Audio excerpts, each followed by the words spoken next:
চটজলদি চিংড়ি মাছের কারি কিভাবে রান্না করব সেটাই আজকে আপনাদের সাথে শেয়ার করব। আসসালামু আলাইকুম everyone and welcome to Amazing bytes.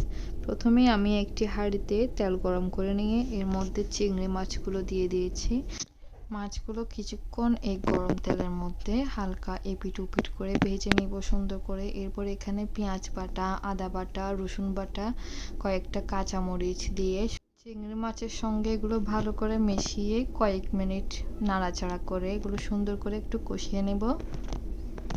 কয়েক মিনিট কষানোর পর যখন এই আদা রসুনের কাঁচা গন্ধগুলো দূর হয়ে যাবে তখন আমি এখানে গুঁড়া মশলাগুলো অ্যাড করে দেব। এখানে প্রথমে হলুদের গুঁড়ো, এরপর লাল মরিচের গুঁড়ো, এরপর ধনিয়া গুঁড়া, জিরা গুঁড়া, গরম মশলার গুঁড়া, লবণ সব কিছু সুন্দর করে পরিমাণ মতো করে অ্যাড করে দিব।